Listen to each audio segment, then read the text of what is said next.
NASA and the European Space Agency, ESA, have embarked on a joint program to explore Mars in the coming decades and selected the 5 science instruments for the first mission. The ExoMars Trace Gas Orbiter, scheduled to launch in 2016, is the first of 3 joint robotic missions to the Red Planet. It will study the chemical makeup of the Martian atmosphere with a 1,000-fold increase in sensitivity over previous Mars orbiters. The mission will focus on trace gases, including methane, which could potentially be geochemical or biological in origin and be indicators for the existence of life on Mars. The mission also will serve as an additional communications relay for Mars surface missions beginning in 2018.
We've been in the space business for 50 years. The simple stuff has been done. You know, missions don't cost $50 million anymore because you can't do much for $50 million. Missions tend to cost half a billion, a billion, or even billions of dollars to do the kind of world-class science that NASA is known to do and that the American people expect us to do. You know, we've flown by planets a long time ago. Voyager did that. We're in the process of orbiting planets and landing on planets and roving on planets. That costs a little bit more than a few dollars. The trouble is we also have an economic situation in the world that's not exactly conducive to a lot of extra money for science. Recognizing missions cost a lot more to do the best science, and two, the economic situation isn't the best it could be, it's time for us to stop competing with our major partners like the Europeans and start working together. Mars has the raw materials to keep astronauts going for a long time. It's got ice. Why is ice important? Well, ice turns into water for drinking. Ice is made out of H2O, hydrogen and oxygen. Hydrogen makes a great rocket fuel, and oxygen is the kind of stuff you like to breathe. So the raw materials to support a human expedition to Mars are there. But before we go there, we need a map, and we also need to make sure what Mars is made out of. Are there any toxins there? Is there any biology there we have to worry about? And the only way to do that really well is to go there and do a robotic sample return mission. Mars is probably the most likely place in the solar system, other than the Earth, for life to evolve at some point in time.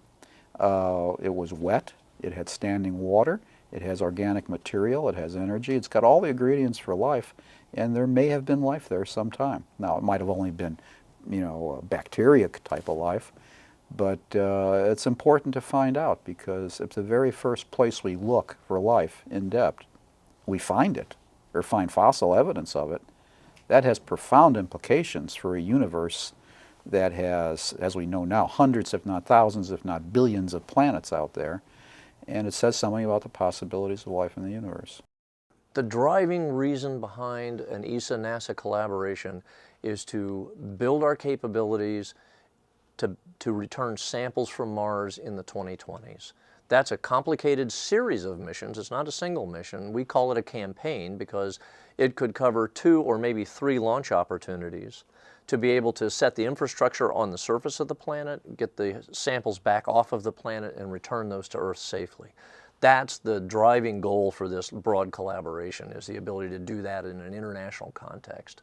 Frankly, the science of that could be very paradigm-changing science. And my personal opinion is this needs to be an international collaboration because we may change paradigms around the world with what we find out from that mission. The prices and costs of things continue to increase. Just inflation erodes our buying power. And that's true around the world for whether you're buying a refrigerator, whether you're buying a new car, whether you're buying, a jetliner for an airplane company, or whether you're buying spacecraft and launch vehicles. So as time goes on, our budgets tend not to keep up with the inflation rates. So the missions we can fly either become smaller or they become less frequent. That was the case for both ESA and for NASA with Mars, that as time went on, and these missions, when you go to the surface of another planet, become especially challenging, cost-wise as well as technically. So by merging, we are keeping a very vibrant program in place that will allow us to go to Mars on every opportunity, which essentially is a planetary alignment between Mars and Earth is optimum every 26 months. Makes the trip much shorter, makes it easier to get to, and so we like to go on those opportunities. This kind of a collaboration allows us to do that on essentially every opportunity, as long as we want to do that. I'm not certain that anybody as a single space agency actually could do the Mars sample return campaign by itself. It's complicated, it's expensive, and I think you really need this to be an international collaboration to make it a viable mission. So to be able to do Mars sample return in a highly collaborative fashion, it's very important to get used to working with each other. So that's what the 2016 and the 2018 missions are really about, is a large-scale collaboration where we're essentially in each other's knickers as far as we're dependent on them and they're dependent on us, which creates a very different dynamic than we typically deal with if we're only getting a single instrument here or providing them a single instrument there.